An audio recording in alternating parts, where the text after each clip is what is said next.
Hey y'all, welcome to the Chalant podcast where we are raw, unfiltered, unhinged, and never nonchalant. If you have questions about anything we talk about, slide in the DMs at the Chalant podcast on Instagram and TikTok, or subscribe at patreon.com/the Chalant podcast. Now to the episode. Hello, everybody. I feel like Megan and I are both in opposition city today. We are separately. I think I think it's partially recording today, but it's also everything that happened yesterday. But I really just would like to hide right now. I would like to not be doing this in this. I'm like welcoming the distraction personally. I just feel like neither of us are grounded. Neither of us are really in a space where we're like, okay, this is what we're talking about. And like, this is what's going on. We're both like, anyway. So, yeah. I am afraid today. First off, we are going to take y'all through this little trigger that came up, which we haven't actually talked to each other about yet. We both know that we were triggered by a situation between us, and we have not discussed it with each other. So it's like you can like see our process. Yeah, we're going to take you through what that looks like for us. So here we go. Basically, when I started the podcast and I started making all the graphics for it and everything, I didn't realize that I was using Megan's Canva. Like I just opened Canva on my computer and I just started doing things. I've never used it before, didn't think about it. And then like almost a month in, Megan saw all of my stuff in her account when she logged in to do something and was like, have you been using it? And I was like, oh, I had no idea. Anyway, whatever. Funny, no because big I was deal. like, it's a free account, right? You can just make your own. Like, I don't really care, but like, you can just make one. Like, it just didn't even occur to me that I had to make an account. I thought you could just like get on there and start using it. And so it didn't occur to me to like look for a login or anything.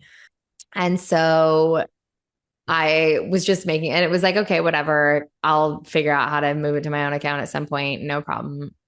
Fine. And then I had just finished my workout and I was about to stretch, but I saw an email from Megan pop up that was a forwarded email that was like, your Canva Pro account is going to expire, your like free trial is going to expire in 4 days, blah, blah, blah. And you'll be charged on August 1st. Yeah. For this And thing. Yeah. Meg was like, assuming this was you, I'm assuming you want it on your own account. Can you just cancel it? And I looked at it and was like, I have no idea how that happened. I did not I don't have a pro account. I don't even know what that is. I don't know why I would want a pro account. And so I was like, yeah, you can just cancel it. Like, okay. Which from the outside perspective doesn't seem like a triggering thing at all, which is the funny part. Yeah, I mean, I think it was just like the specific wording and us knowing each other. It's kind of like when I get really triggered or my sister gets really triggered, like with each other. It's like there's so much history there that it like happens so fast because like so many assumptions are made. Oh, see, mine had nothing to do with you at all. Oh, Mine was the okay. opposite. That I was like, so I get back on my mat and I start to stretch and I'm like manically writing emails to Megan in my head being like, I would never do that. Like, no, if I knew it was your account, like I would never do it. Like, I just so felt the need to protect myself. And I was like, Alethea, it's Megan. Like, she knows you. Of course she knows that you wouldn't try to like steal from her or whatever. So it's like funny because it was the opposite for me. I was like, no, it's Megan. Like, there's no reason for you to be feeling this way at all. I mean, I think it's the same in that the assumptions, the complex that you entered into is like based on this history. And it's like for both of us, it's based on our own histories of our lives with our families and stuff, but then also like because we're so close and we've gone through so much together at this point, that's also layered on there. And so then like for me it was the same in that the trigger happened and I was like, this is so silly. Like it's Alethea. Like of course she meant well and she didn't mean this and whatever. So I think it's kind of the same, actually. We were just explaining it different. Yeah. Okay. It's like the bullshit is what I was talking about. But then the logical thought comes in immediately of like, no, that's dumb. But then you still have to look at the bullshit. Yeah. So what was your bullshit saying? Well, I mean, yeah, from my side, I just like logged onto Canva for the first time and like, I don't know, it felt like months. to do something, and I just saw all of your podcast stuff on there, and I was like, that's weird. And I just thought it was funny because I'm like, I Yeah. wonder why she's using my Canva account. Like, that's so weird. So I reached out, and you were like, I didn't even know you needed a login for Canva. I thought you just went there and did stuff. And I was like, did you not see that like every other document is like a picture of my face or like so like I Megan's didn't even look resume and at like next to yours. it. And anyway, because for me, I just see all of my documents and then this folder that's like full of Chalant podcasts. You So know I just thought what? it was funny. I bet it's because when I started making it, every time I type in Canva, it probably just automatically takes me back to the page where only that exists. You know what I mean? Like it doesn't take Probably. me to the Yeah. homepage. It Yeah. takes me straight to the Because you're page where not all of the logging graphics in. are. Yeah. You're not logging in. Yeah. So Yeah. anyway, I was like, that's weird. So I don't even think I brought it up right away. I think it was just like the next time we talked, I was like, oh, by the way, just so you know, you're doing all your podcast stuff on my Canva account, which like I don't really care, but like it's a free Yeah. account. You can just make your own. Like, so just so you know, if you want to keep using mine, that's fine. But like, anyway, but then I get this email that's like your pro account is expiring in a few days and you're going to be charged. And in my head, my credit card was already on that account because one Yeah. time 3 years ago, I paid like $5 for something on there specific for work. And so I was like, oh, there's a free, like somebody started a free trial. I'm like, okay, so obviously Aletha started a free trial because I haven't been on there in like in my head, I was like, I haven't been on there in months. There's no way the free trial lasts long enough that I could have started it. It had to be her. And I was like a little bit annoyed of just like, okay, well, like I don't have my password. I was on the work computer at my office. So I don't have my password on that computer to log into Canva. I have to do it through my Hmm. laptop. So I was like, I can't even go in and cancel this thing myself.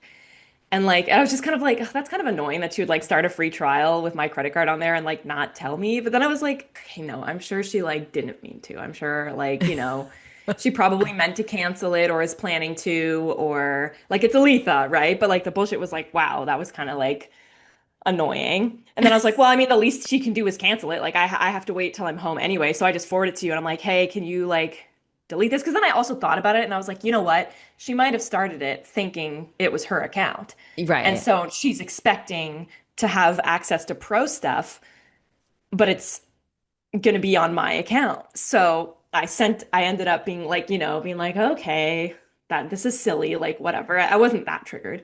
So I just forwarded to you. I'm like, hey, do you mind just like going on and deleting this? I did not include because I'm at the office right now and I can't and I don't want to forget. Like Hmm. I didn't include that in the email, but that was like behind it. I was like, can you just do this? Like it looks like you started a free trial or something. And like I'm sure if you did it on purpose, you probably want it to be on your own account anyway. So like Hmm. yeah, kind of like letting you know.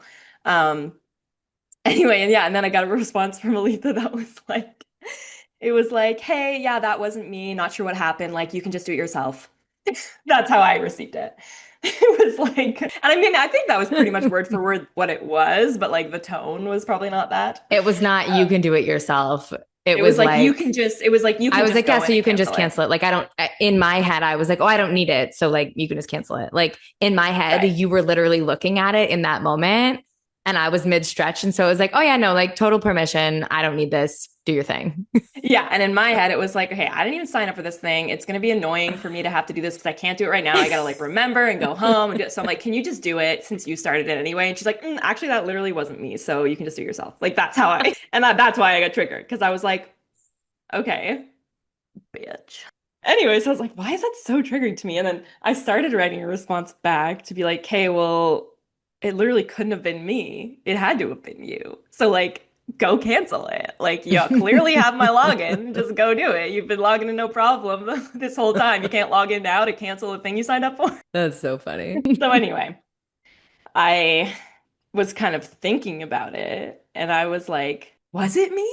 Could it have been me? And I was like, it's not unlike me to because this is a thing for me where I'm like, no, I literally didn't do that. Like I have no memory that I didn't do it. And then later I find out that I did. I was just like being mindless. And Which so is so funny because I'm the exact opposite. I don't really ever do that. And if I like Yeah. started a free trial of something, I always put it in my calendar to make sure that I cancel it before it gets charged, or like I at least call it to my attention if I want to keep it or not, to like make that choice in the moment. So it was literally backwards. Yeah, and I just like it's that feeling of like I hate it when I have such a strong feeling of like, no, I didn't do that. And people are like, yeah, you did. And I'm like, no, I didn't. And then but then enough times it's happened that it turns out that I did. So now I Mm-hmm. question myself and I'm like, well, maybe I did. And then I'm like, but I haven't been on there in months. It couldn't have been me. So then um I went and like looked at what was the last thing I worked on. And I was like, oh, the last thing I worked on was on July or on June 18th. And so I was like, oh, okay, so it hasn't been months. That was like 6 weeks ago. For one thing. So I was like, oh. But then I looked up, I'm like, how long is the Canva trial? It was like 30 days. And I was like, okay, I haven't done anything on there since then. So I really don't think it was me. And then I was like, yeah, plus 30 days before August 1st is July 1st. And that's the day I flew across the country. Like, there's literally no possibility that it could have been me.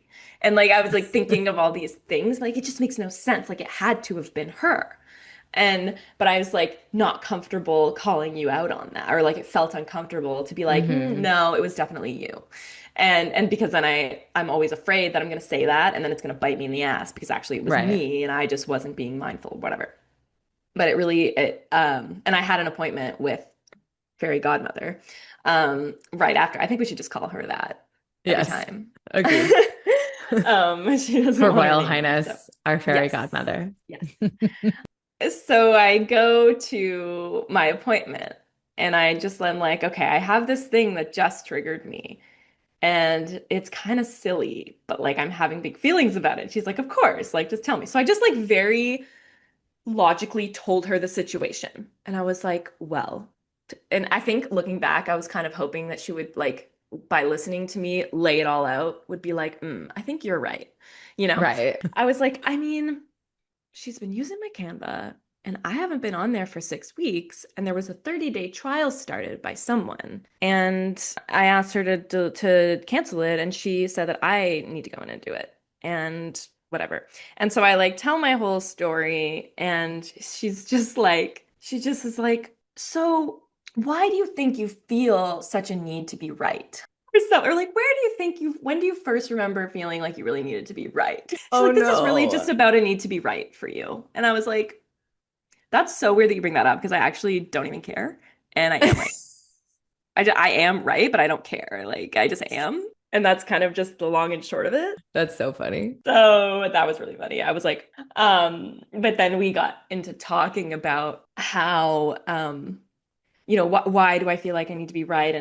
And I was having a hard time articulating like why it's like this need to prove myself. Mm-hmm. And it was this trigger of my perception of you just like sloughing off the responsibility of it because like it's always the assumption that I'm the one that's fucked up and I'm the one that's wrong because I'm so careless. And like that was the like not necessarily just coming from you, but like that's just generally, Yeah, I think, no, and that was the not experience my thought that process at all. that like my lower self takes from this kind of a thing whenever it Mm-hmm. happens. Mm-hmm. And yeah, it's this idea that like, well, obviously it must have been me. And then oftentimes I would always sit in silence in my life, being like, I know that I'm right, but I Mm-hmm. can't say anything. And I'm always just like, it's not worth it. Like, I'll just take it. Like, I'll just take the blame, even though I know that they're wrong and this was their fault or they did this. But I'll just take the blame. I'll let them think that I'm the bad guy, whatever, because it's just like not worth it. Like, that's always the story I would tell in my head, like as a kid Yeah, and and that's which is everything. super unhelpful. Because, yeah, because growing up, and this is what like we came to, because at first I couldn't articulate that, and I was like, I'm just thinking of memories, and so we talked about what like different things. Like one time, well, just in general in my house, when one of my parents would get really upset, like triggered, angry, there was no them being wrong. It's like anytime you tried to Yeah, like there was no whether space. yeah, like whether you were trying to be helpful or trying to be like, no, look, see, this is the way it is, or be like, no, actually, I'm right about this and you're wrong, or like no matter how you were trying to what the situation was, it was like the words would be turned so that it always turned into looking like I was attacking them, and so I learned to just, whenever they're in that mood, just go in my room and hide until it was done, or like, hide. Like, not that I was, Mm-hmm. afraid they were gonna like hurt me or anything, but I just knew that if I, Just get out of the situation. it's like, get out of the way. Like, Mm-hmm. they're gonna get Mm-hmm. mad about like anything right now. So I might as well just, it's not Mm-hmm. worth it. Like, I think that's Mm-hmm. kind of where that came from. And Mm-hmm. I had a specific memory come up that we kind of worked through of like my brothers were babysitting me and they were doing this thing that they would do sometimes. And I like loved Barbies as a kid. I was like, my Barbies were my prized possession. I was obsessed with them. I loved playing Barbies. I just loved playing like pretend. And they would stand at the top of the stairs and have like the Barbie's hair in one hand and the body in the other. And they'd be like, every time that I took a step to try to get my Barbie, they would like pull tighter. Like, if Oh, you try big to get her all the brothers. way, like we're gonna pull her head off. And if you pull a Barbie's head off, I mean, not only is that like, oops, is that like kind of traumatizing, Yeah. but but like the head is always like, you put it back on. Like, it never like sits Okay. right. It's not it's always like kind of floppy or like really stuck in one position. And just like I really liked the feeling of turning Barbie heads. And so if that happened, I knew my Barbie was like done for. Even if she got really wobbly just from them pulling too much. And Yeah. so I was like freaking out. I was full freak out, like screaming. I was like, this mom stairs. I was like whatever. And I was like crying and screaming. I was so mad. So then I wrote a letter to my parents about how everything they did. I was like, they are the worst brothers ever. They're the worst babysitters. I hate them. You can't leave me alone with them. Like, I don't remember exactly what I said, but it was like I wrote this letter. I was so mad because I had to go to bed before mom and dad got home, so I couldn't tell them what happened. And I literally stuck it right on the railing so that when they walked in the house, it'd be the first thing they saw. And then in the morning, I woke up and I came downstairs. It's like, Josh, I'm gonna be in trouble because I wrote this letter. And I remember nobody said anything about it, but the letter was like gone. And I was like, that's weird. Like, Josh and I don't seem like they're in trouble. Like, that's weird. And so then I brought it up with I think with one of my parents. And I was like, so did you see my letter last night? And they were like, yeah, actually, I need to talk to you about that. And they got mad at me because they're like, you guys really need to like get along. And we can't even go out for one night without you freaking out at each other. And like, we like, they like, I can't remember, but like they got mad at me, or at least I perceived that they did. That's how I remember it, Yeah. Yeah. for not getting along. I just remember being like, I was so shocked because I was so ready to be like vindicated and validated and confirmed of like, yeah, what they did was really wrong and I'm sorry that happened and next time it's gonna be better. And instead I just like got in trouble for fighting with my brothers. And I was like, but I wasn't like I didn't even start it. Like they were gonna break off my Barbie's head. Which is Like so funny because that's exactly what just happened. You went into Her Royal Highness, our fairy godmother's office, and you were like, see, so I'm right. And she was like, so do you need to be right? And where is this your fault? kind of, but I mean it didn't I mean, in a feel, loving, yeah, she it does was it in more, such a like beautiful way. But it's just funny yeah, that like it's the same energetic, it's the same sort of situation, which is yeah, then the opportunity to have a different experience. yeah. And yeah, so we got talking about that and how, so it makes sense that like this need to be right would like stem from that. Hmm. And yeah, I was like, the what I was told so much as a kid, because I'm the third kid, so I have two older brothers. So they like like I was the annoying baby. I was 3.5. There's only a year and a half between them, but then there's 3.5 years before I was born. So it's like they would always be playing things, and they're quite a bit older than me. But they would always have to like make like my parents would be like, you have to let Megan play, you know? Mm. And so I can imagine, and they've said things over the years that applied like that implied that like, oh yeah, we all like, you always ruined all the games we played or whatever because I was like 2 and like didn't, but I wanted to be included and they're trying to play these like advanced games because they're like 5 and 7 Right. and I couldn't keep up, but I wanted to be included and they had to and like I ruined the games. I don't know if this is because I was a third kid or because of other things, but I think they would always be like, don't be a crybaby. So like it's about me. I never cried as a kid, Mm-hmm. really, like ever. Like if I did, it would have been, I would have like kind of held it back and run away by myself. Mm-hmm. Um, like I just didn't cry about stuff. And I think it was partially because they're like, don't be a baby, don't tattle, whatever. So it's like I never Right. told, like, I mean, obviously sometimes I told on them because I just did in that thing. But I didn't tell on them that much. I didn't like they kind of had me manipulated in that way of Mm-hmm. like, don't cry As because that older makes you a siblings do. baby. Yeah, like Yeah. the whole like, don't cry because that makes you a baby. So I'm like, oh no, I don't want to be a Yeah. baby. Like, I'm not gonna cry. But then because I didn't cry and get upset, then like they wouldn't get in trouble. And then my younger sister just like wears her heart on her sleeve. She has her whole life. She can't help it. So like if something, and she was another 3.5 years younger than me. So she was like a lot younger than them. And so if something happened to her, she always would cry and they would get in trouble or they'd be like, "No, it's okay," and try to make her feel better.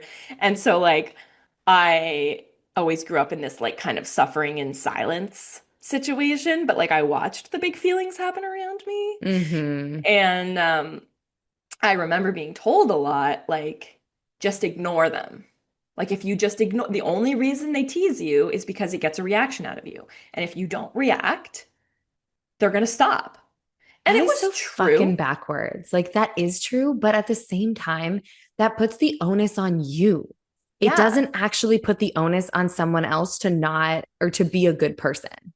Well, And I yeah. get And it. I They're think, kids and everyone's doing the best they can and whatever. But yeah. actually, that it makes me furious to hear you say that. Because I'm like, Yeah. whoa, whoa, whoa, no, Because it's it's not even not my like, job to just be a martyr and suffer in silence, hoping that they'll go away. It's yeah. their job to not be assholes. Yeah. And I mean, listen, in my memory, it's like I was always just told not to react and they were never punished. Probably Mm-hmm. they were. That's just not how I remember it. Like, they Right. were Or you probably didn't also see yelled it at a or, lot and yeah, mm-hmm. and got in trouble anyway. But like, and it was true that if I when I learned that, I remember like so one of my brothers had these like three best friends and they were all the youngest siblings, so they didn't have any younger siblings. And so they would all like they were like best friends and like I love these guys. They're awesome. But they would be over all the time. And we were kind of like I felt like I was all of their little sister. So they would, which was fun sometimes, but also like they would like tease me a lot. And there was this thing they would do where they'd be like, Megan likes men when I was like 10. So I'd be like, ew, no, I don't.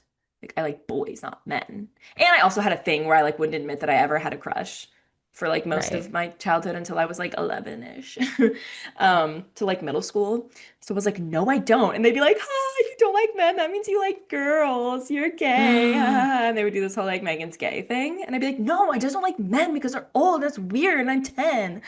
And like, and I remember mom being like, they're only doing it because they get a reaction out of you. And I remember like the first time I was like, so they're like, Megan likes men, whatever. And I was just like, and it was just like there was so much fire in me that I just like stuffed down. And I was like, yeah, so. And then they were like, well, that's not fun anymore. If you don't like they literally said verbatim, they were like, oh, that's not fun anymore. We're not gonna have a reaction. And they like stopped doing it.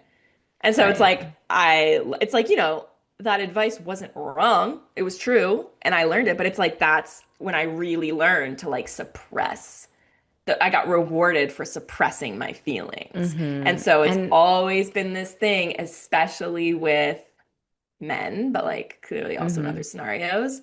Clearly also me. Yeah. Well, and Life, I feel life. like that's also kind of like I mean, I don't have a big sister, but the older Right. sibling or like the parent, Mm-hmm.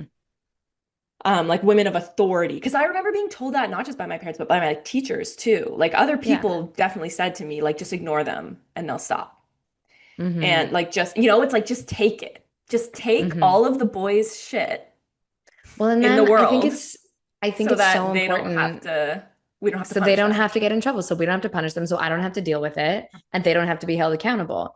But I Yeah. think it's also so important to point out like what I'm hearing when you say that is that then we become adults and this is the shit that we have to unlearn because when you break down all the pieces of that, Hmm. you learn to stuff it all away. And that shuts down connection with yourself and with them. Yeah. So nobody's teaching anybody how to have a connected relationship, how to have a connection. And so we all grow up craving connection desperately because we're hardwired for it. Mm-hmm. And it never feels safe because nobody, and listen, I'm not like throwing anybody's parents under the bus. This is something that happens with absolutely everybody. I'm just understanding this dynamic in a different way for the first time, where it truly means that you learned to disconnect as a way of protecting yourself.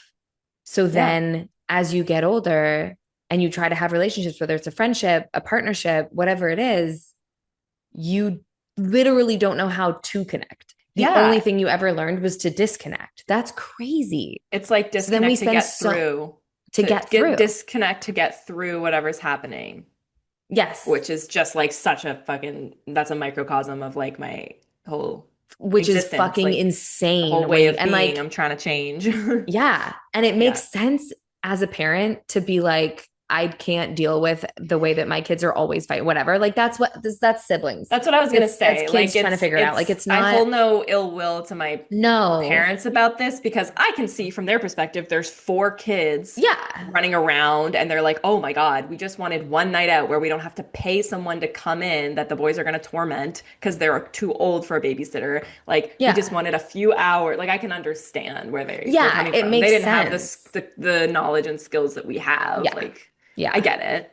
But it's wild to see it from that perspective in a way, like, especially for me, seeing it from the outside to see so clearly, oh, wow. And that is the root of so much that doesn't feel good for you in your life now Yeah. because Yeah. nobody had the knowledge, nobody understood how to teach you guys to connect instead of be mean to each other and shut down. Yeah. That's Yeah. wild. It was like the classic cycle. I mean, I feel like this happens in most families of just like Yeah.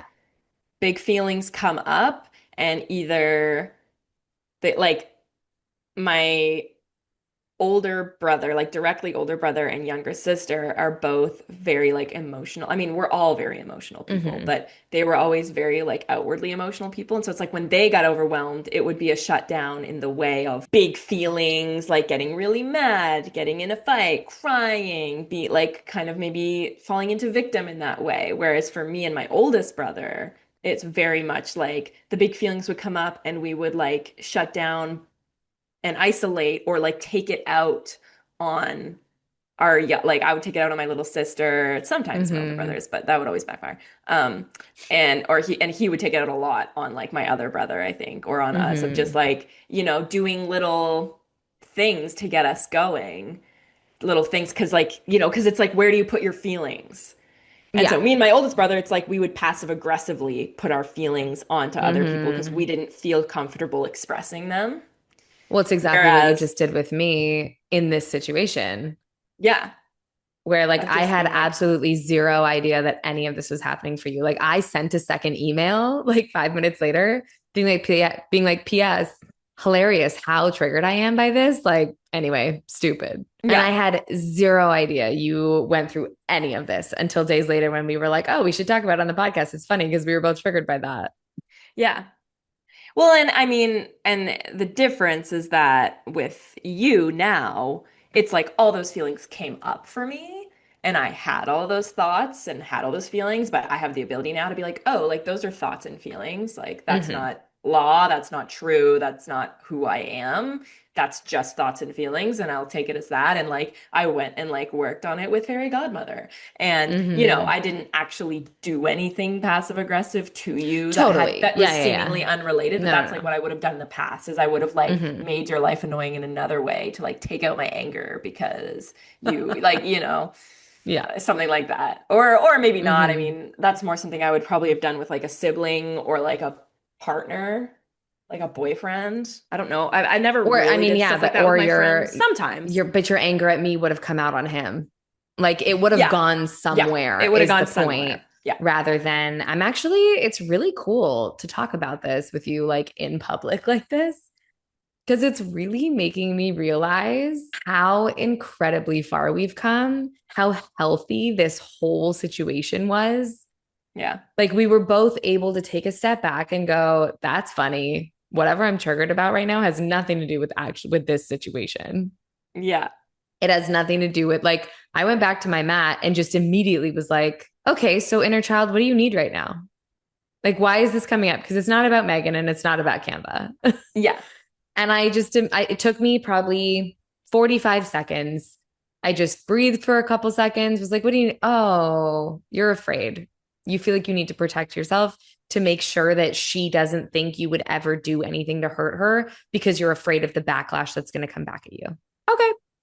And I Yeah. just like held my inner child for a little bit, let her cry it out a little bit, and then continued stretching. Never thought about it again. Which is so funny because for me, the act of starting a pro account or whatever was not the part of it that made me feel that you were Mm-hmm. like doing something to Right. me at all. I was just Yeah. like, oh, weird. It was the piece of being like, no, that wasn't me. Like, it must have been you. Like, you can just go in. And the way, like, I mean, the way that I heard Which is that, so funny because which I is didn't not the say way it that you must have meant been it. you.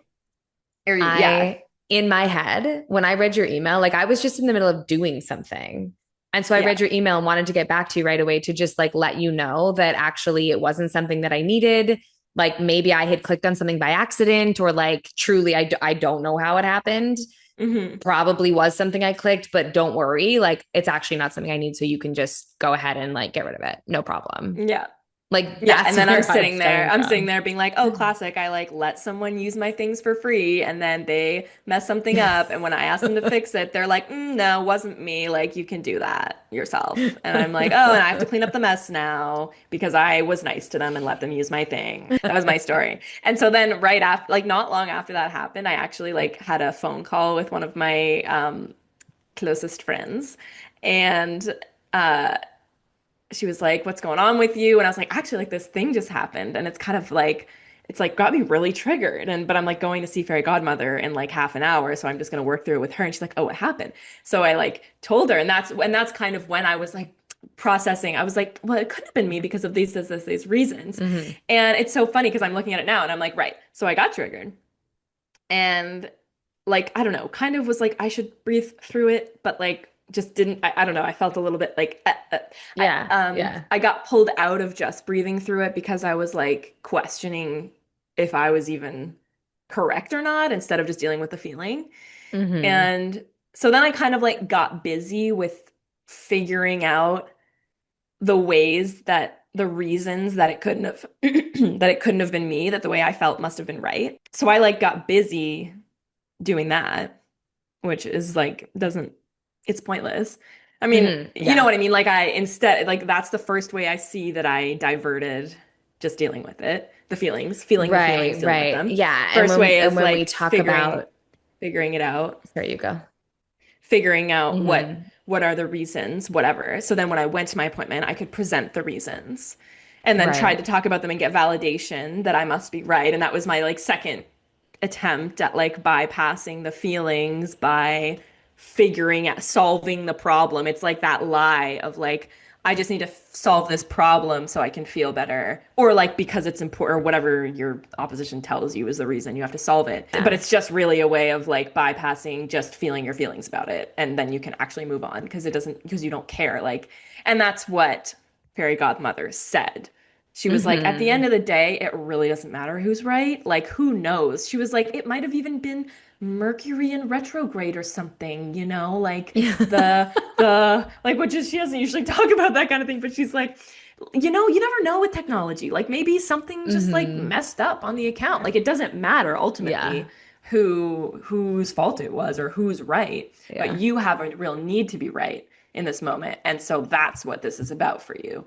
And so then, you know, we worked through it and discussed all the things that we just talked about. And so by the time I left my appointment with her, I was like, oh, I don't even care. Like, Mm. it doesn't, I felt that. I was like, it doesn't matter who's right. And then my friend texted me and was like, how did the appointment go? Like, I was, because since I told her about the situation, she was like, oh, I'm so curious. Like, your insight will be from fairy godmother. So I told her basically what she said, and she's like, "Oh, that's so crazy." And then she was like, "So like, did you talk to Alethea about it yet?" And I was like, "No, honestly, like I haven't gone on and looked on my account because I still feel like I want to look at the account to prove that I'm right. Even though it's not Mm-hmm. charged anymore, it like I wasn't triggered anymore, it wasn't Mm-hmm. charged, but I did still feel like I still it wasn't me though. I want to go in and look to see so that I can prove that it wasn't me." And so I Right. waited until last or 2 nights ago, whenever we had that call, um, to actually go in and cancel it because I wanted to wait until I didn't feel like I needed to be proven right by going in and looking at it. Mm-hmm. Yeah. And that's kind of the full So cycle. funny. And then we go in and look and we like basically figured out what happened and we're like, Mm-hmm. "Oh, okay." And but it's That it like at totally that was point, me. And I had zero recollection of doing it. yeah, because I was And like, my "Oh, this credit isn't card my was credit on card." there. Yeah. So yeah. So like And it I was like realized this morning actually the trial had been started on the day like that I started using that it. you started using the Yeah. account and Yeah. the fonts you were using were pro fonts and whatever. And so, but by the time, I'm glad that I waited because by the time, what? Did you hear that? No. What? That was the loudest thunder I've ever heard in my life. Whoa. It was huge. Like when you were mid story and I started looking out here, it's because it had started pouring rain out of nowhere. Mm. Wow, that was like that like made me that sent shivers down my back. That was Ooh, crazy. wild. Anyway. Anyway, by the time I went in and looked and saw that it was like not my credit card. It had been started on the day that you started using it. Mm-hmm. Whatever. I didn't care. Like I wasn't triggered about it. And I was at that point just like, it doesn't matter. Who cares? Let's just figure it out so we can Mm-hmm. like, sort this thing out. And I know that like even if like the whole thing of needing to be right and whatever, like I just knew it wasn't about you and that you don't have bad Right. intentions with me ever. And like I just know that. I trust Yeah. that. Um, but then it was also interesting because I'm so glad I waited because I remembered that in the past, whenever I would follow the bullshit of being like, no, I have to figure this out so I can feel better instead of just working through my feelings about it. And I would and every time I get to the point of seeing, oh my God, I was right. But I went in there because and looked at all of that because I had a need to be right. Right. Immediately, shame. Immediately, I feel Mm. shame and I feel awkward and bad that I have to tell the person, like, actually, I was right. And I feel Mm-hmm. like I feel sorry for bringing it up and I wish that I hadn't always. And this time it didn't feel that Mm. way. I didn't feel shame. I didn't feel, I don't know what that exactly is about, but as I'm I retelling would this, I'm assume, remembering that. yeah. I would assume that that's because it comes from an opposition place. Like it Mm, comes from a wounded place. So it's like there's a piece of you, your higher self, that knows that when you're trying to prove yourself, you're not really in alignment, yeah.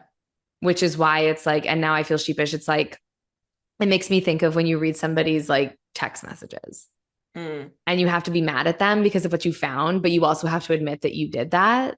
Also, you know what? It's the same pattern as what I was talking about last time with watching my ex-boyfriend's story of being like, I have to look, I have to know. And I'm like, it's probably gonna be something boring, probably gonna be dumb. He's very like even if he was seeing someone, he wouldn't post it on there. No, He doesn't do that. He he would doesn't post never. like he would be, I don't know. Anyway, it doesn't matter. And so like I'm not gonna like to get talked about him, but so I know that it's like gonna be like probably nothing, or even if it is something funny or whatever, I'm just gonna be like, like it's not gonna make me feel good. But every time I'm like, I have to look, like when I'm already in the habit of Mm-hmm. it, and then I look, Mm-hmm. and then immediately I'm like, shame, why did I do that? That was dumb.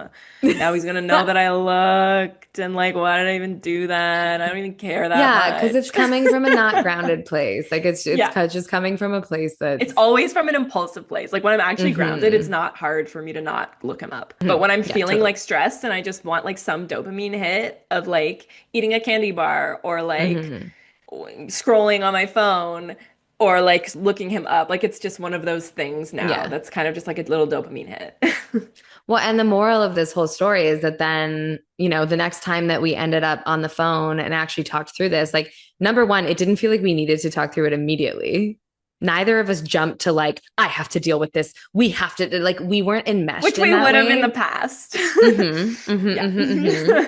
We We've weren't grown. enmeshed in that way. It was like, wow, I can just say to you, like, it's crazy how triggered I am by this and just be Mhm. honest with you about that. Know that whatever's going on for you is going on for you. And then when we talked, neither of us were in that place of trigger. And we could really just look at it and be like, wait, so actually, though, what happened?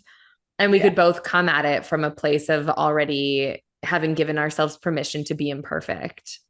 And like, especially for me with that feeling of feeling like I need to protect myself because some sort of criticism or something's going to come at me. It's like that feeling the need to be perfect all the time, that I'm never allowed to make a mistake or else love will be taken away. Yeah. I didn't feel that in talking to you about it. And that's like that. I was going to jump in earlier, but there was something you were saying that was important. Just on a roll. You were. Sorry for interrupting. No. But it was, oh my God, and now I lost it. It'll come No. back. I mean, I think what's really important also to talk about, I think this is what it was, but I'm not totally sure. Um, is that like this is the way to have a healthy relationship. We both get triggered. Neither of us took it out on each other. It's that moment where you know, oh, this is what it was. When you start to be able to discern, okay, I'm triggered right now and it's not about Megan, then we separately go and do our work and then we come back. Like that is the goal, y'all. And it's so like you can't skip any steps there No. because for me to be able to recognize this isn't about Alethea, this is about me, requires me to have that awareness that like of what my bullshit is, right? Like I was talking about earlier, it requires me to have the awareness that okay, this thing happened and now I'm having these thoughts and feelings and stories in my Mm-hmm. head of what the situation is and I feel charged about it and being able to recognize, okay, so these thoughts and feelings and this story that I'm having about this thing isn't the objective truth of the situation and I especially know it's not because of how activated I am Mm-hmm. and as much as I think it's about her, it's all about me. Mm-hmm. Like, and so once you can do that, and I feel like it's a process, it's not like you can't and then you can. It's like you get better and better at doing that in more and more situations in your life and Yeah, relationships and totally. dynamics. Um, Yeah. and having someone to call you out is really helpful. But then once you do that, it also makes it way easier because as soon as you can see that for yourself, you can see it in everyone around you. And so when somebody else does not know the difference between their bullshit and the truth, or they don't know how to deal with it and they spiral in some way, you have so much more grace and compassion and like and I mean I said you, but I mean me. Like I have so much more Mm-hmm. grace and compassion for that person because I can see that that's happening. And even if they think it's Mm-hmm. about me, I know that it's not about me, so it makes it way easier for me to not take anything personally. And Mm-hmm. that's something I learned in a big way, I feel like, in my last romantic relationship of being like, it's so, especially in that scenario, it's so hard to like watch somebody spiral and not be able to like hear you or receive help. But like, I think I was able to take all of like, as much as that, us breaking up like moved me through a lot of feelings. And it was hard for me. And it obviously still is. I was able to have so much more grace. And I feel like with you, I'm able to do that more easily. But that's the first time I've really like had grace for something that hurt me that much in like a romantic. I don't know. Mm-hmm. It just feels more Mm-hmm. like intense. Like, Mm-hmm. I just figured out the trigger we were talking about right before we got on here. I just figured it out okay, wait, which one? Or I about guess other some people's feels. feelings. It's okay. Oh, I was having a oh, trigger. I had two different yes. people reach out to me today with like having their big feelings. And Megan and I were talking about how my initial response, it's like what's in my heart is that I absolutely want to be there for my friends. I am so like I love that. That is connection, right? It's like I want them to be there for me. I want to be there for them. Um and that's what's in my heart, but then I get this weird little opposition thing where as soon as somebody reaches out to me needing something or having big feelings, I immediately have this feeling of like, ugh, like I don't have enough to give to them. Like I don't want to deal with this right now. Even though I know deep down that I really do. And I would love nothing more. Like my favorite thing to do is be in connection with human beings. So I was like, Meg, what is that? Like, why does this happen? And I just realized it's exactly what you just said. It's when I can see that somebody is in their complex, there's this piece of me that's like, that's not mine. Hmm. And I do have so much more grace and compassion for the people in my life now because I have so many beautiful, wonderful, incredible people in my life who do take responsibility for their own stuff. And it's okay for them to be in a space where they're working through it. But there was a long time where I did take on other people's stuff and everybody dumped it on me. And I felt trapped. I felt really trapped Yeah. in, And well, I, I'm in this situation, like my exes specifically coming to mind. And the last sort of big one, who I lived with, and like, I was raising his child, and it was like I felt so trapped in that situation and he would have these crazy freakouts. And it's this immediate feeling of like, ugh, like I don't have time for this. I don't have space for this because it's not mine. It is not mine at all. And I don't have to take it on, but I can allow them to be in it and just have my good boundaries of how much I'm willing to be there for it, if that makes yeah. sense. Yeah. Well, I'm feeling really what, triggered myself right now by this whole conversation. oh, interesting. I'm like kind of getting dizzy, can't really think, can't really. That makes sense. I mean, I mean, you figured out what the trigger was you were trying to work through before we got on the call, mid-call, so that makes sense. But Yeah, yeah, but even what before I that, it's funny like my control is coming out really hard right now. It's like through this entire episode, I've been editing it in my mind as we've been talking, and I've been like critical of you in my head of like how totally. you're telling the story and being like they don't need to hear that and like this part's going to be boring. Like it's so my shit. You're obviously dynamic and beautiful and wonderful, but like whoa. It's really, and I know what it is. I know what it is. It's just this like massive fear of rejection, massive fear of not being loved. And Right. it's coming up everywhere right now. Everywhere, everywhere, everywhere.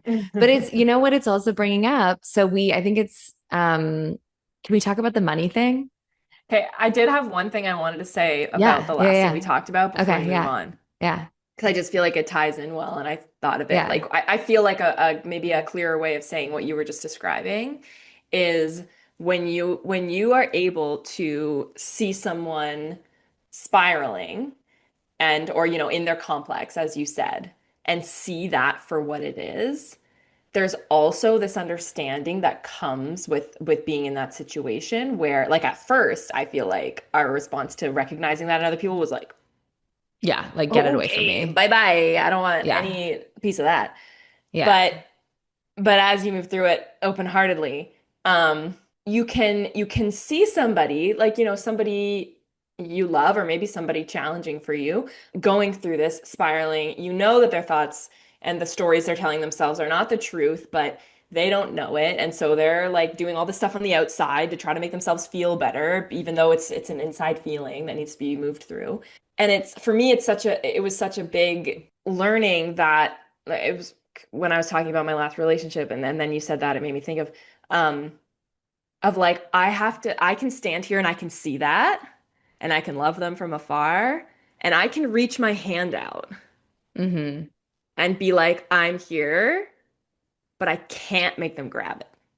And I think Mm. I think that when we do take it personally, when we don't have that distinction of knowing this is not about me, even though they think it's about me and I'm the person they're cutting out or like whatever, like this is not about me. When you know that, you can stand there in love, in support, but know that they have to take your hand. Whereas when you don't have that distinction, you try to pull them out. And I Mm-hmm. think that's what you're describing of like, and that's what I've done in my past relationships before as well, in big Mm-hmm. ways and small. But like, oh, I'm taking this personally because it's about me. And so I made them this way. And so I have to get them out of this. And then you get in each other's Right. yard, as the analogy that you like to use of the backyards, Yeah. and you get in their mess and you're both equally in the tornado. Yeah, Whereas it's like the ultimate interesting. power move is to be able to stand there and be like, no, I still love you. I'm still here. My hand is still outreached. You can still reach out to me anytime. And, but I'm not going to get sucked in.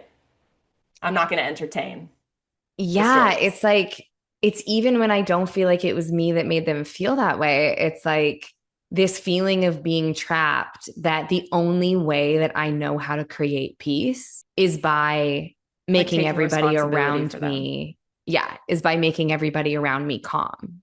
It's like, yeah, it's either And like it's my fault or it's my responsibility because it's my fault, or it's my responsibility because I need this, I need them to be okay. So I have it's to it's more take the it on. trapped, yeah, it's more the trapped feeling for me. It's that like I don't feel like I can get out. I don't feel like I can get out.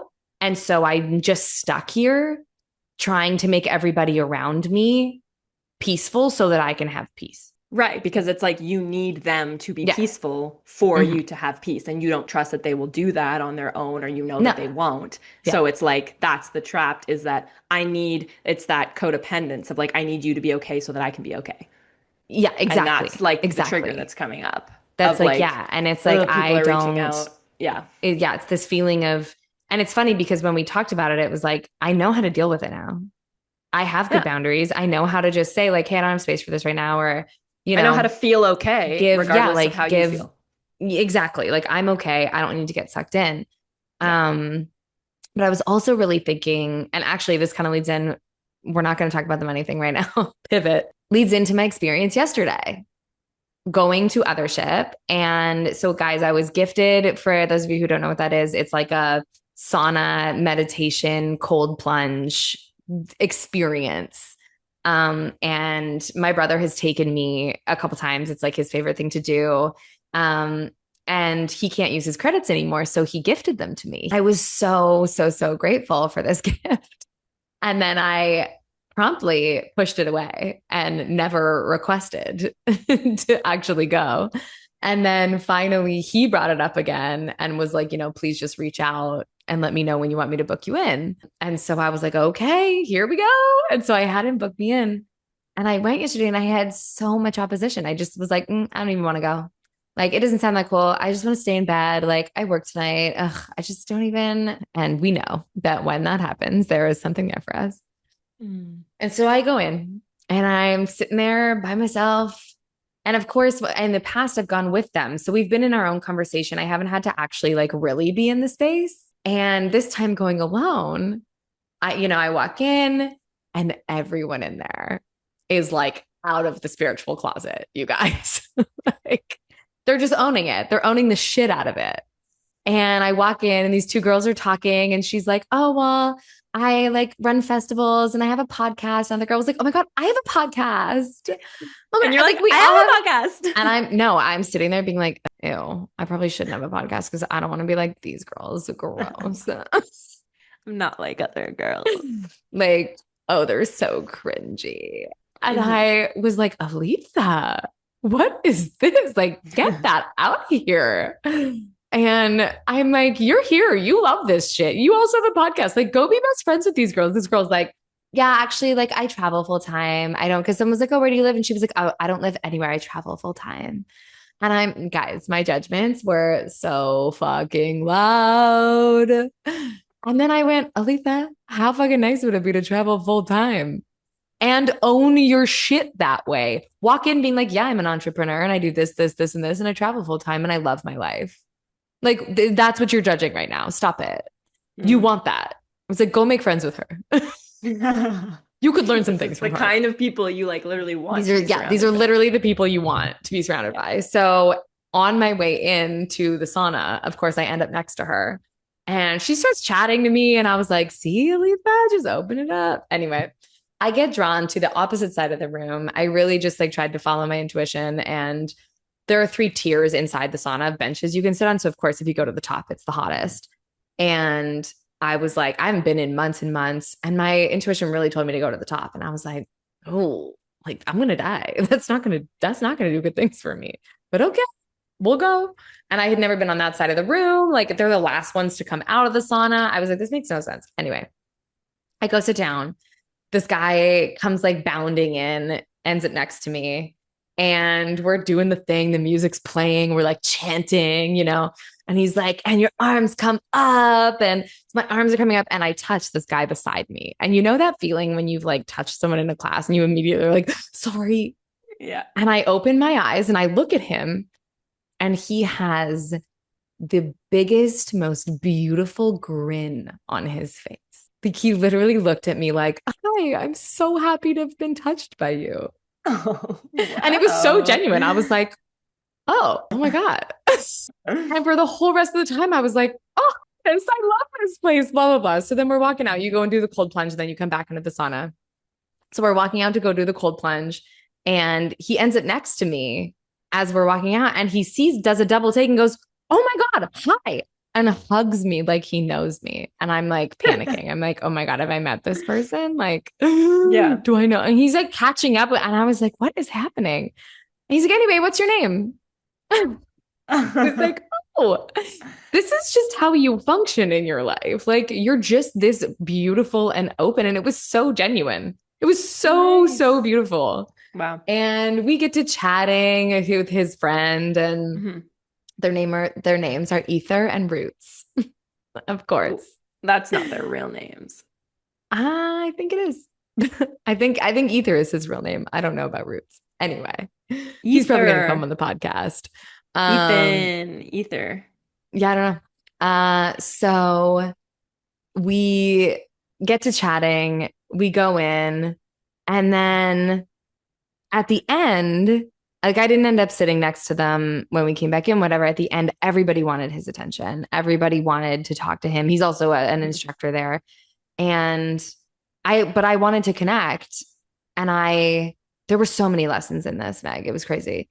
I, as I was walking, I really wanted to go back in and do another cold plunge before Mhm. we were out of time. And I'm standing there kind of waiting for this girl to finish talking because I didn't want to miss him by going to do the cold plunge, whatever. And eventually I was like, not worth it. I need to go follow my bliss.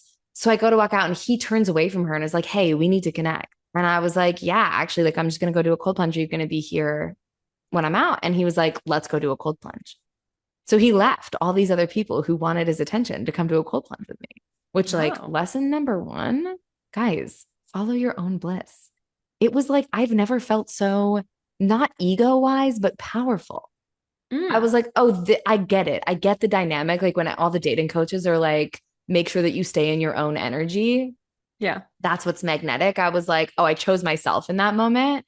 And the reason that we ended up kind of connecting and getting talking in between was because I had moved down a bench mid session because I just followed my intuition. It was like Yeah. there was a moment that was like, Kate, you're done up here. And I was like, okay. At first, I was like, no, push through. And then I went, no, listen. And I Mm. went down. And so that's what got us talking. So it's like twice I followed my own bliss. I listened to my own needs. And this person who everybody wanted a piece of just wanted to come hang out with me. And so, after we're sitting outside and we're just chatting, and we have this beautiful cold plunge, just the two of us. It's led by this other guide who just like offers to lead it for us. Like it was so beautiful. And they're all chatting. And of course, they have the lingo. It's like it's a Mm. little culty. They all have their lingo of their this and that, and as any organization does. And basically, everybody in there was just so like open and loving. And we're sitting chatting after this guy comes out, realizes that it's him, and fully is like, I am about to jump on top of you, like announces it and just like envelops him in this hug. And the way these people hugged me, you guys, was like so intimate and like just like I wasn't a stranger. It was just the most Yeah. welcoming space in the entire world. Yeah. And I was triggered. And it's so funny because I spend all of my time being like, I just want to be around people who are welcoming and loving and open. And then I get into that space and I'm like, everybody get away from me. I don't belong. Yeah, I mean, I I think we walked out. get triggered around like the things that we say we really don't want, but also Mhm. the things that we really do. It's like when you really, that's like the biggest triggers of all is when you really, really want something and you actually get it. And then Yeah. you're like, And you freak out because there's a reason that you haven't stepped into that until this point, you know? Yeah, There's so much fear totally. around it. I have Yeah. huge judgments and like I can hear certain people's voices in my head judging them and being like it's not genuine, it's not real, like you can't trust that, da, da, da, all the stuff. Yeah. Yeah. Um like they're kooks, it's culty. It's I say it's culty with love. Most people don't. Right. And I walked out being like you were just given everything that you've been asking for. I wrote my list of the beach house stuff that I wanted. I've been talking about going to live in a beach house with some friends, and our fairy godmother encouraged me to write a list of everything that I thought it was going to bring me and really have a conversation with spirit about just those things, that it doesn't necessarily have to be a beach house. If that's what makes the most sense, like, okay, if it's not, how can you bring this to me in other ways? And I wrote all my list and I end up at this class and I was like, oh, it's all right here. I don't have to go anywhere. It's just right here. And why did I start talking about this? I knew this was going to happen. I was going to get so into telling this story. I don't know. But also I Um, have to go at 12:15, just heads what up. time is it? Oh, in 12:08. 7 minutes? Yeah. Oh, I have to be at Greg's at like a few minutes before 1. okay. I wish I knew that before we got on a whole tangent.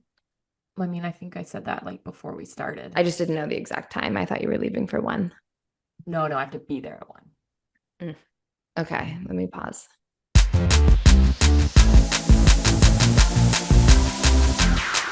I like my underwear is so sheer that I like got super confused just now because I was too hot. So I took off my pajama pants and I was just like, I was like, wait, why am I not wearing underwear? Where'd my underwear go? Where'd it go? Sometimes I would just like love, not even sometimes, I would love to be in your brain for like 1 minute. Then I was like, oh, I'm wearing those really like sheer thin ones that can't even feel. Clearly works. So it's like not something that I struggle with. Like, well, I had just taken my shorts off and put them in the laundry. And I was like, did I take my underwear off too? I know, like things that I've just never thought. You know what I mean? Welcome to my life. It's an honor and a privilege to You be know, it truly in my is. experience. It truly is. Okay, welcome back, y'all. What a day. So here we are, like 5 hours later. And to catch y'all up, basically, Megan said she had to go. I got really triggered.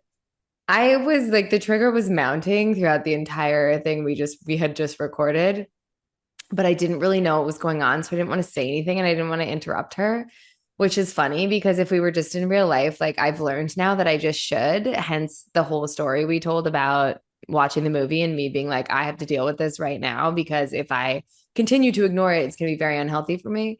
My body gives me very, very loud, very clear signals that something needs to be processed.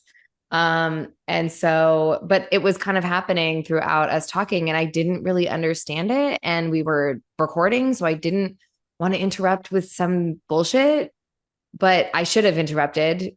And I learned that later. Um, and so basically, we figured out that Megan just had to go. And I was like, I have the emotional capacity of a 4-year-old right now. Like it's been a long time since I have felt that. Like the thoughts that I was having throughout us recording were so childish. And I think that's part of why I didn't say anything because I was like, what is this? I'm not Mhm. usually like a 4-year-old. Like, it was things like, she's talking so much. Like I can't even talk. Why does she want to talk the whole time? Like it was so young. You know what I mean? And I was like, that doesn't make any sense. Like the whole point is for her to tell this story, which is a really good example of everything we were just talking about understanding when it's real and when it's not. Like I could Yeah. feel, I was like, this isn't actually how I feel. So what is this coming up right now? And so Megan got off. She like sent me some voice notes. I just sat and stared at the wall for a little while and was like, what is happening right now? And then I listened to them and, it was just explaining, hey, sorry, I had to go. This is how I misunderstood, blah, blah, blah. And at the end, she said something that, oh, I am gonna cry. We'd had a conversation the other day, which is funny because earlier in the episode, I was like, should we talk about the money thing? And then we didn't. But basically, what came out in the money thing was this huge fear that exists for me that everything's going to blow up if we are partners in this podcast and that we're going to fight over something and that I'm going to lose her as my friend, as my basically everything. And um and honestly, it was actually like a little funny in hindsight that when we were discussing, like what would money look like and how would we split that and whatnot. And Megan goes, listen, like, what's the worst that can happen? We're gonna get divorced and like the company's gonna dissolve. And I burst into tears and was like, yeah, last time I started a company, I did get divorced and I gave him the whole company that I built on my back. And And I then I was like, I would never do that to you. which I know she wouldn't. And I would never give her the whole company again because I'm different now and it's different now. But these fears that we don't know exist until they come to the surface and you're like, why am I so triggered by this? What's happening? And so she basically at the end of these voice notes addressed that and was just like, and I love you and I'm not going anywhere. And our relationship is not like she just said everything that I really needed to hear in that moment. And it just sent me. It really sent me and was like, I was like, oh, this is what this is about. And this is what the end of the story to othership, because we both, we've gone back and forth throughout the day a little bit. And I couldn't have finished that story in the moment because I was in such a trigger state. I like couldn't think or use words or make sense of anything really, which probably you guys didn't really notice, but I could feel when I'm like, what was I talking about? Where am I? What's going on? I start to get kind of dizzy um and that this is sort of the perfect ending to it because we both thought that what happened there yesterday was just this like, oh my God, I had these epiphanies and I can't wait to share them with you. But actually, me waking up this morning in such big opposition, like I had burning lungs, this crazy cough that I get whenever my body's trying to like process something or freak out about something. And I like couldn't wake up. Just I knew I was like, something's up. Like yesterday was a little too much. It was that. And I dropped off all of the t-shirts and jackets and things to make merch for the podcast. So, it was a Yes. lot of big steps. It was a lot going on yesterday. And it was such a good day. And then I woke up this morning and was such a mess. And we did our practices and I thought I was good. And at the beginning of us recording, I was good. But I didn't even realize that this morning, as we were talking, my body started to do this thing it does whenever I'm around Megan and I haven't said something out loud. It starts to scream at me and is like, you have to say this right now. Like there's something you're not saying and you need to just say it out loud. But I thought we were going to have time to get to it later. So then when Megan was like, I got to go, like my system just went into overdrive and was like, wait, what? She was like, Like,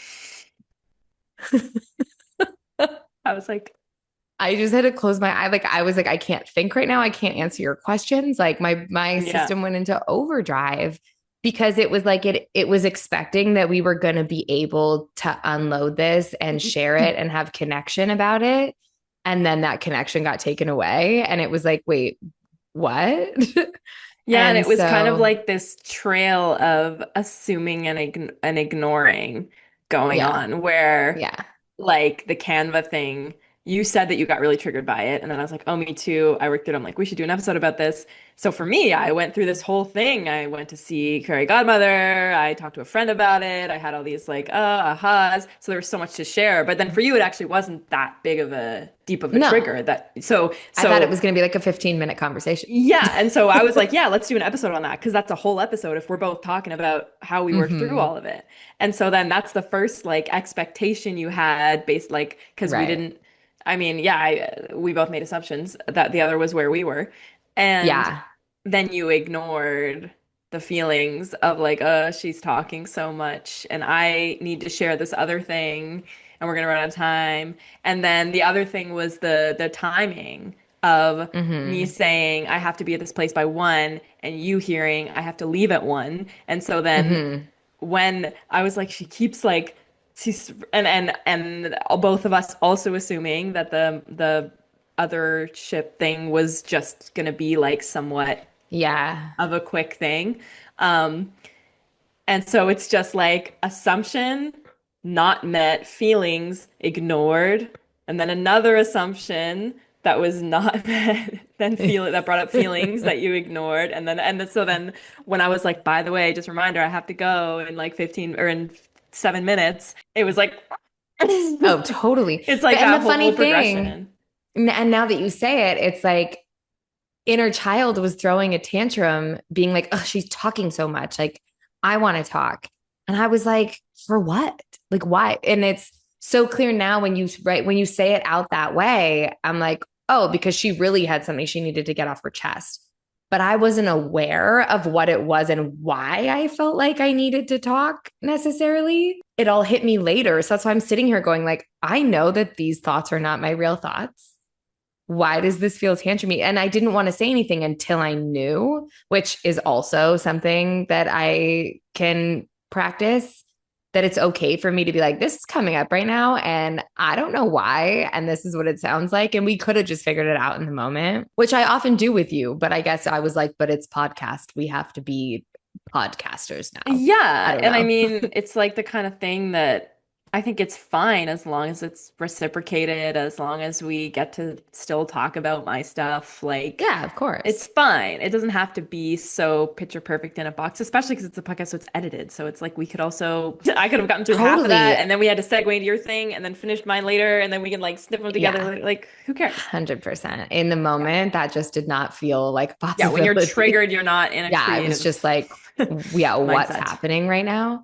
Yeah. And so I said to when Megan sent those voice notes, I responded just saying thanks. Like I have the emotional capacity of a 4-year-old. So I'm going to respond when I can. Like I just Yeah. didn't want to leave her Thanks. hanging. No punctuation. Oh, I didn't mean it that way. It was Okay. literally all I could No do to heart? just be like, No heart? I No need to exclamation like point? I just need to make sure she knows that I'm not ignoring her. And yeah, just like wanted to explain like whatever I say right now is not going to be real. I'm going to go take care of myself. And I went and I did a little hypnosis meditation, hung out with my inner child for a bit. And it was actually really cool. This part I haven't told Megan yet. Um, I had a good little cry, responded to her, and then did this meditation. And in it, it says, let your inner child come, whatever age she is. And it was me now and my higher self. And it was me now sitting on a log, kind of overlooking a valley. And the valley was everything that's ever happened in my life. And she was sitting there, like looking at her whole life and being like, it's not what you thought it was. When we shift like this, like your whole reality feels like it's changing. And having the expansion that I did yesterday of going to Othership and then going to work and having the realizations that I did about how if I'm the one that thinks everybody's being an asshole, then actually I'm the common denominator and I'm the one that sees everyone being an asshole rather than what the reality actually is. And so it's like my whole reality shifted last night. And so it was me now just looking at my whole life going like goodbye. Like everything changes now. And my higher self just sat on the log next to me and held my hand. And it was like I was my higher self. I could see like current me, but I was like embodying my higher self. And I went and sat and like we held hands and I was just like, but I've got you. I've got you. And what happens next is incredible because so much of what I saw at Othership yesterday, I came in, I told you guys all about my judgments, but the step we didn't talk about is that it's not just about shutting down the judgments. It's about understanding in this particular instance that I also needed to open my heart. It's not just about shutting down those thoughts. It's about going, and why am I having that? What am I so afraid of? And it was like my whole heart opened and was like, oh, people like me exist everywhere. And everything I've ever wanted actually exists right here. And that's crazy that this has all been here the whole time. All I had to do was let myself have it. And so that I think like over the night and then the morning kind of processed. And then Megan was the last straw. It was funny. I was telling Meg that I knew even as you said you had to go and as I was getting triggered, I knew that it was in all of our highest interest. I knew that it was going to be a more beautiful episode because this was happening. I didn't have to even convince myself of it. Like I just was like, okay, so what's here? Because this is going to be beautiful. And it was like I needed that final straw of you fully just seeing my needs and taking care of me in that moment. Because that's not a role that you've played a lot in our relationship. Like you're always there for me. You're like in no way is this a criticism in any way, but there's not a lot of times that you're like openly loving, if that makes sense, kind of like motherly to me. Do you know what I mean? Yeah, it's hard for me. Yeah. Yeah, it's It's something like, that doesn't come so naturally. yeah, or maybe it does. Maybe I it was just did. going to say, actually, I think it does. And I think it just is being uncovered. But it was Yeah. like the first time that without me asking, you just said all of these things that I really needed to hear. Yeah. And it just sent me. I was like, oh, I get it. Like I've just reached You've a new arrived. level. You've I've arrived. arrived. And this is Yeah. not like, we've always talked about this like sort of plateau when we think of manifestation or with the things we're working on, like when I get the job or when I get a partner, and it's always about what that's actually going to mean about me. It's like I Mhm. haven't really wanted a partner, but I wanted what it would mean about me if I was ready to have one Or if like and someone cool was willing to choose me. was willing to choose me, like what that would Yeah. mean about me. But in reality, every time I was faced with it, I would fucking panic. And instead of that, it's like I'm watching myself arrive in this place that we've been striving for so long and working towards for so long. And it doesn't feel like I thought it would, like it's not about the plateau. It's not about I got the thing. It's not a thing. It's It's a way about the of being. way. It's the way Yeah. of And being. and I was gonna say it's like the only reason that I said what I said, or not the only reason, but the reason that was available to me in that moment and I thought of it is because we had the conversation last week where you did Mhm. finally like really open up and explain like what you were so scared of and why you had so much resistance around the pay split thing. And so then it's like I knew, so it was easy for me to be like, right, and just so you know, this Mhm. doesn't mean this isn't gonna work. This doesn't mean that I'm not going anywhere, podcast wise and friend wise. Like, it's okay. This is just a bump. We knew there were gonna be bumps. We know bumps Yeah. never feel good. We're just in one, we're just on one, and we're just gonna keep learning and it's gonna be fine. It's Yeah. so And easy I'm to say like, that. thank you. And like, I think in that moment, it's like something clicked for me. That was the click of the arrival of, oh, it's like the one thing that I've always longed for in our relationship was that. It's like, you're my everything. You are, we've grown together so hard. We've been so deep in the trenches. And it's like the one thing that I've always longed for in all of my relationships Yeah. is that. And Yeah, I so for think that to same. crack open with us was like, I'm there. Like I did it. We did it. We got here. Mhm. And now I get to have that. And now it's like, it's again, it's not about having it, it's about being the person. Being the person who is open so the other person knows that so that they can be open Yeah. so that they can receive that. Yeah. And what I said to you last night when I was at work about realizing that I caught myself as soon as I got to work figuring out in my head how to get out of there and how I was going to do more things like other ship and then just had this moment where that just let go and gratitude just popped in and it went just be in gratitude all the time. There's nothing wrong. Like as long as you're deciding something is wrong, there's going to be something wrong. As long as you're deciding that everybody around you is an asshole, they will be. Mm. But the second that you click into, and I don't mean bypassing, I don't mean just deciding to be in gratitude like that.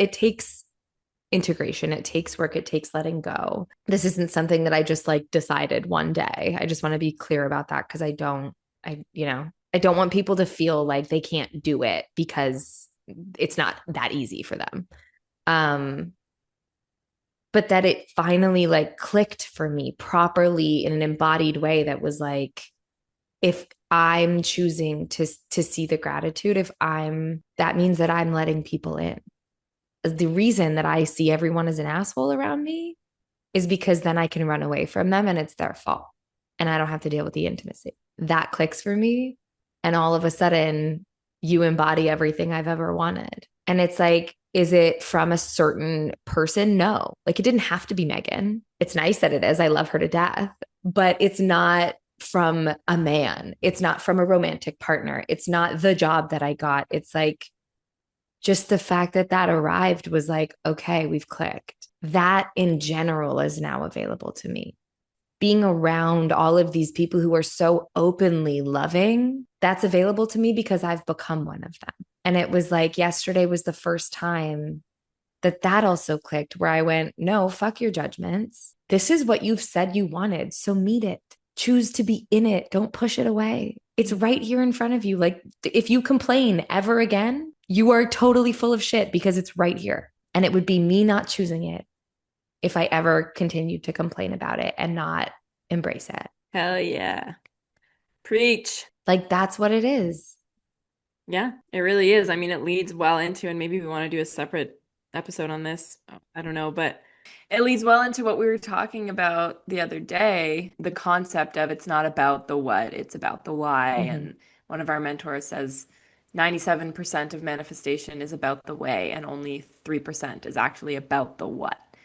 And this idea of like, what if we really took that at face value when we're looking at ourselves, you know? And Mm-hmm. so instead of things like venting, right? Instead of staying in or perpetuating the stories and the thoughts that we're talking about that we recognize, oh, that's not me, that's not the truth. That's just my wounding. No, but what if we take that concept of 97 and 3% and apply it whenever we're talking to each other about like, oh, I had this intuitive feeling that I should do this thing or idea that I should do this or like this opposition is making me feel this way. Like, what if we were just like, okay, only 3% of the time out of all the times, like if in 100 days, every day you had some type of intuitive something, only 3 of those days are you actually supposed to like take an external Mm-hmm. action based on that. And the other Mm-hmm. 97 times, it's like it's just about the way. It's only telling me about the way and Mm-hmm. how that can lead you off the path so quickly because like oh, I have this feeling that I'm gonna meet my partner at this cold plunge place, right? But then it's like most of the time it's about the way that you show up to Yeah. that as Yeah. And we opposed to will being like, do that okay, was the other so thing I'm we were gonna going to talk meet about today. da, da, da, da. Yeah, I'm Yeah. gonna meet this Yeah. guy, so I have to, and you can just get off on trying to be, oh, and I have to go do this career, I have to go, I Yeah. have to talk to this person, I have to, when most of the time it's no, it's just spirit being like, look at the way. Look at this thing. Yeah. Look at the way that you feel about this. Look at the way that you're Mm-hmm. approaching this. Mm-hmm. Approach this way. Yeah. Yeah, no, Yeah. it's true. And like we really do need to do a whole separate episode. That was the other thing we were going to talk about today that we didn't get to, Right. Yeah. but I'm glad that Definitely. because it needs its own full episode. But it's so true. Like in this whole, even leading up to going, my brother was so beautifully gave me this gift of these classes and or these experiences. And he couldn't put them into he can't put the credits into my account. So he said, just text me and I'll put it in for you and I'll put you in. And I immediately was like, oh, like, I don't want to bug you. I don't want you to know what I'm doing every day. Like, that's weird. And like, really, what that was, I don't want you to judge me. It was me hiding and saying, I don't want you to judge me, which is my shit. And in the end, I looked at it and went, what a gift that actually every single time I have to reach out to him and I have to receive the gift every single time. It's not just that I get to receive this gift once and then use the classes. I get to receive it from him every single time. And it creates connection between us. Yeah, because It's I a was gonna say reason for me to talk to he's him. like so happy to do it for you. That's also Yeah. something to be received. Not only did he think of you and gift you this, but also Yeah. he's like, and I'm so happy to just completely set it up for you. Like that is, And yeah. a bid for And here I connection on his am. part. Yeah, Being totally. And like, I here don't I want to bother am you. going like, I want to hide. I am not accepting. Basically, I was not accepting it. Yeah. And that's what I was working through as I even went into this class. And it was like, oh my God, of course. Thank you so much, Spirit, for putting this in my path and showing me that there is so much love here and that I get to receive and receive and receive from this beautiful person. Like I wasn't seeing it that way. And Mhm. then I went into this class and all of a sudden received so much from these people. You know, the hugs that I got, like the way that they just enveloped me. It was like, if I reject this, like that's on me because I'm afraid of the judgments that people might have if I'm one of these people. Yeah, it's crazy how much if you open yourself up to receive, how much you realize is already being given. And it's Mm-hmm. crazy how much if you open up to others, how much they are actually willing to like open up and hold that for you.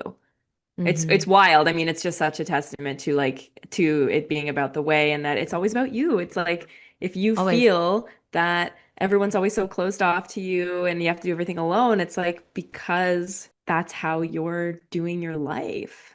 That's how you're receiving your How, life. yeah, like Yeah. you're not. Like you're like, I'm not Yeah. open to receive. I wasn't Yeah. seeing these. It was like I saw the gift of the classes and was like, oh, that's so nice of you. And that's where it ended for me. Yeah. I didn't let it in. I didn't feel it. I wasn't seeing it as this is your bid for connection. This is you doing something so nice. And, you know, it was like there's just so much more love there than I was allowing in. And thank spirit, thank God, universe, whatever. Thank you. Thank me. Thank you. Thank me. And that's the other thing, big thing that this guy said to you this morning that I was like, I've been getting a lot of reflections of people not saying thank you to me lately. And I was so proud of myself for like very quickly being like, right, so where am I not saying thank you? And that was part of what happened in my meditation today as well. That I was like, it was my higher self looked at my current self and went, thank you for getting us here. Look at everything you went through. Look at all of the ways that you survived. Thank you for getting us here. And I've got it. I've And got it that from really here. is just like explained what people are talking about when they say when you want something from someone and they're not giving it to you, what you Mm-hmm. really need is to give that to yourself.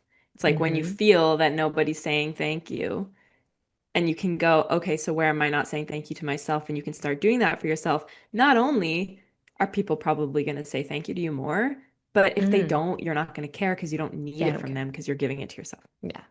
Yeah. Exactly. And that, I mean, all of that had to open up in order for all of this beauty to happen. Like it was on me to open that up and start Mhm. properly listening. Um, so thank you for this day. I am so Yeah. proud of us. This was like beast mode healed. Yeah. The way that we moved through this day and that we both immediately took responsibility for our own stuff. We both immediately made space for the other person. Like, I am so fucking proud of us. Me And I too. know I said that at the beginning of this episode about the Canva thing, but like, this was way bigger. That was so tiny. It was kind of easy for us to just go and do our thing and then come back and talk about it. Yeah. This was very, very big, Yeah. very big.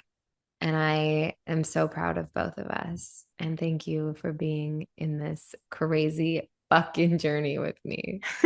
Thank you for being in it with me. I wouldn't want to be in it with anybody else. And we will do another episode on the way because Yeah. we have some cool shit to talk about on Yeah. that. Like it's really opened up our lives in a way that like I couldn't even imagine. So thank you all Yeah. for listening. We love you the most. Megan has to go get on an airplane and she so beautifully fit this in later in her day for us. So thank you, Megan. Yay. Thank you. Love you. Love Thanks you, for having Megan. me. Love Mwah. you guys. I will see y'all later.